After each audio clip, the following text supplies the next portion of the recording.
thank you for anyone that is listening to us right now, seeing the recording or whatever, because, that means that you are ready to use your daily life as your spiritual path, and the passion to serve our journey, to use our daily lives, our frustrations and our pains, to wake up spiritually is, I think, a gift that we can offer to each other here, to support each other to go in that direction. So thank you, thank you. I'm excited about this new free program offering where people can ask and, to see how we can approach the same situation from a different angle that I call the higher perspective of your moments, okay?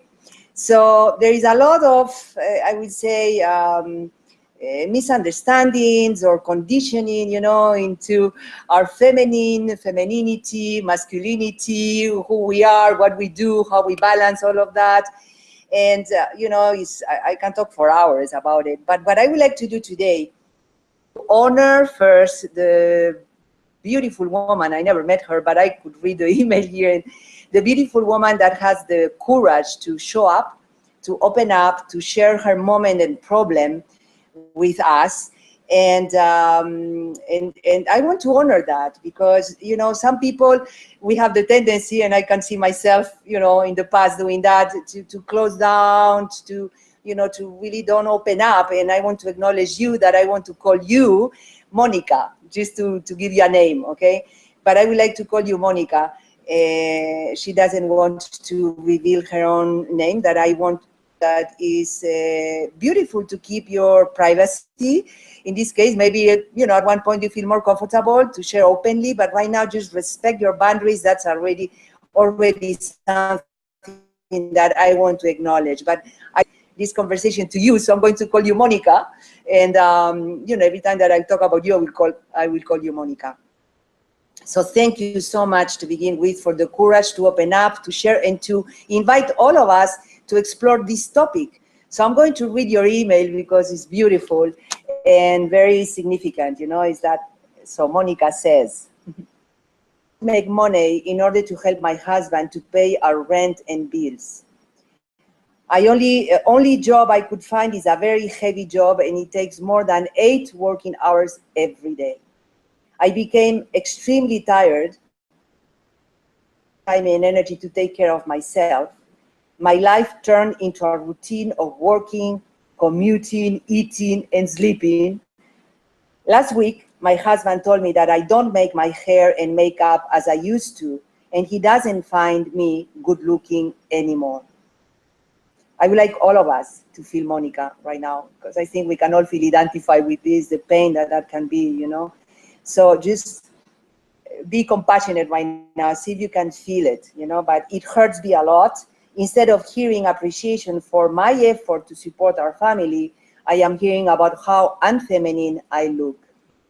Difficult working life. There is no way to balance work and self-care for women. I am feeling so much depressed. I don't know if Dr. Monica can help me. Well, let's see. To begin with, I would like to start with the end of the email. And this is, for me, the divine feminine, capital letters, the higher perspective that I want to offer here is based on love, capital letters. And we will ask, what is love really? Because we can use, love from, I don't know, dependency, romantic love, needing love. No, but I'm talking love, capital letters, in the sense of allowing yourself, your divine presence. I like to call it feminine presence for women. I mean, and I'm directing this to women, but I think, men that are open-hearted can really love to know how we function as women, and they have also their feminine aspect inside themselves. So it's nice to understand how, but permission is space, is allowance, is silence. Okay, so the first thing that I want to say to you, Monica, at this moment, and I want to invite all the listeners here to put yourself in the shoes of this email, of this woman, or this moment, okay, and to feel the compassion Compassion is not, I'm so sorry, you know, even though I can say I'm sorry that you are going through this struggle and I really mean it, but I'm not sorry about you. What I like to do, all of us here together, is to support you to embrace your moment, in this case, your depression. So instead of beating up yourself because you are where you are, start to relax. I would say first step, start to relax. Start to relax and love yourself, your depressed self. That's easy to say, but let's practice here, you know? So it's easy to love ourselves when we are beautiful and happy and, you know, like so fulfilled and inspiring. And the biggest lessons of love, you're going to learn them when you feel down, smelling bad, hurt, angry. And here's what I would like to open up the door to see if we all can understand how important it is to be vulnerable for us women with feminine essence, okay? There is many, I would say, like for the sense, men or women with masculine essence, maybe it's not so fundamental to be vulnerable, but for us women that we already sense our femininity and we already know, like you know, Monica, that, you know, you cannot balance these two aspects, it's important to know that one of the biggest gifts and empowering places you can go as a woman is to accept your vulnerability. And you feel depressed, you know, meaning that the frequency of depression is going to tell you stories of depression, how bad everything is, you know, how there is no solution. Like you said, it's so beautiful. I mean, I just, you know, when you say there is no way to balance work and self-care for women, that's a powerful sentence that depression is telling you. Of this frequency, this depressive entity or aspect of ourselves, okay, is speaking that way. And it's going to tell you a lot of negative things and, you know, down thoughts that we can discern, you and I together here, and say, well, you know, maybe there is a way to balance works and self-care, you know, for women. Open. Maybe there is a way, okay? So instead of radically, you know, like there is no way, that I totally understand that's what you think at this moment, I want to invite you to be open to find a way. To ask, to have the question in your heart, how can I find the balance between my feminine side and my work life? You don't even have to answer. Just the comfort that that question can give you, okay, is already enough for you to relax. And the more you relax, the more you open to the divine guidance that you have inside you.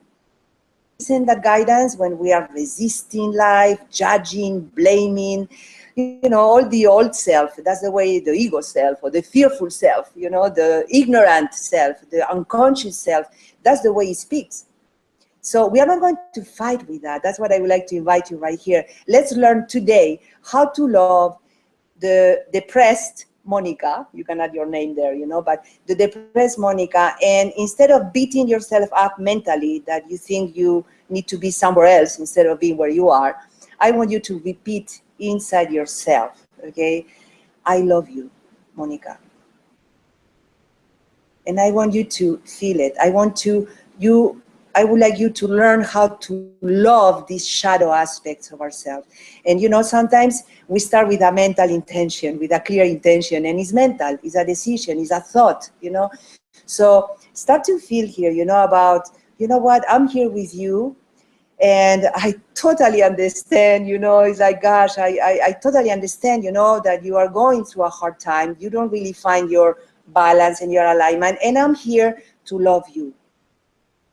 Imagine that you have a 24-hour mantra, okay, that says, I love you, I love you, I love you, I love you. You know, I'm remembering right now one of the spiritual teachers that I admire, and it's wonderful inspiration for me. It's called Matt Kahn.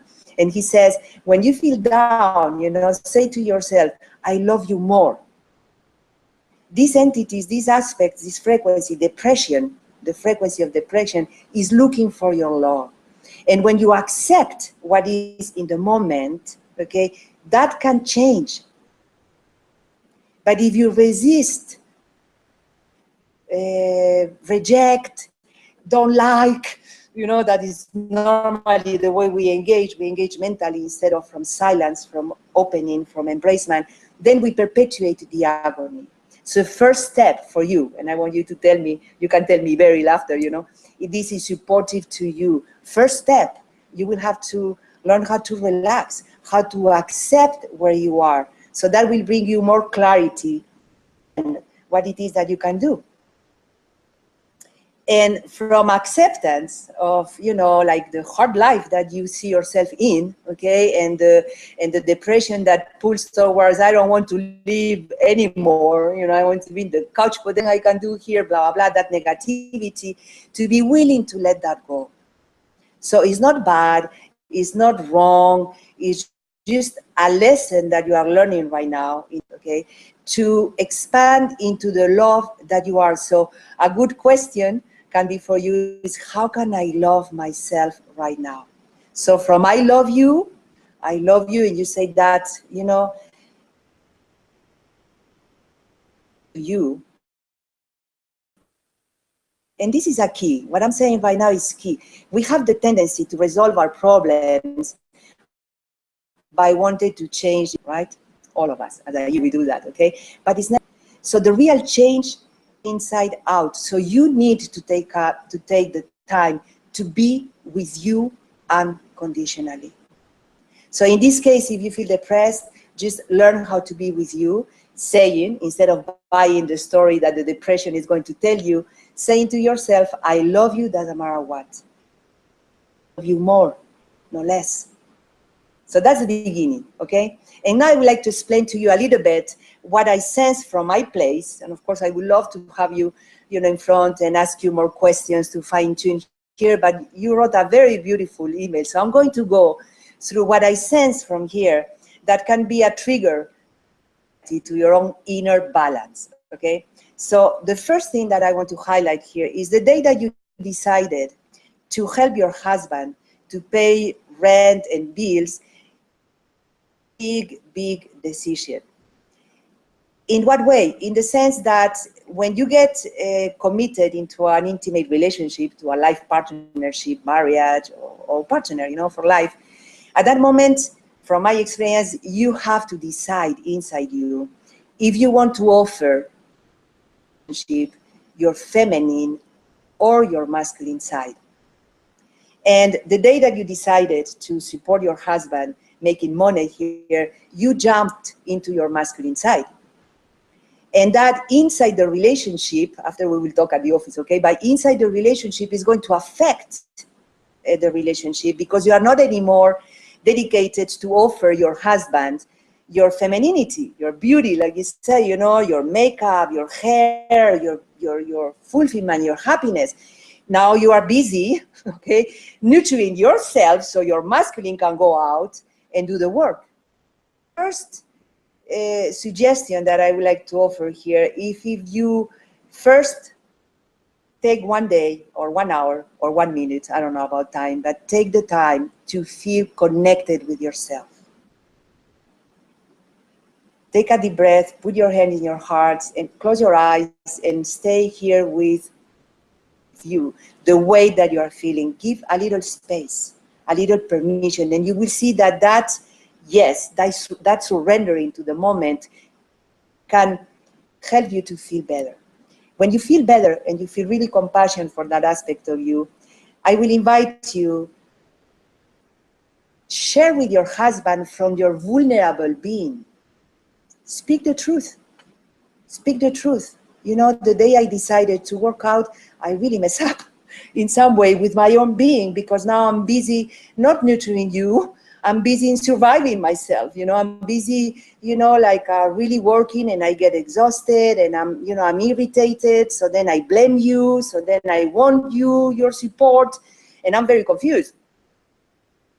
Allow your husband to listen to your vulnerability without you resolving it yet, so he can offer you some solution. Is beautiful in an intimate relationship if you choose to be the feminine partner, okay? That one day we can talk about something else, but husband to, you know, to say to you know, and I don't know what to do. So for you to nurture your feminine side, first you really need to be happy with what you are doing. So how can you enjoy your hard work, physical work? With your husband, in the sense of both of you in the same boat, that there is a problem here, and maybe it takes, you know, 2 weeks or 6 months to resolve it, but we are talking about it instead of reacting about it. So, you know, I mean, I'm saying so many things here. I would love to give you my hand and step by step, you know, to train you into be sincerely vulnerable, but from an empowering perspective, meaning you are not the victim of your moment. You are really learning how to respect yourself, how to share yourself from where you are, from power, not from blaming. You were the one taking the decision, you know, so how can I do better right now? You know, I wanted to help you, but maybe I help you more if I nurture you and you really take, you know, the energy to go out and maybe bring more money to the family. What do we do? So both of you can be part of this solution, in quotes, for your family or relationship.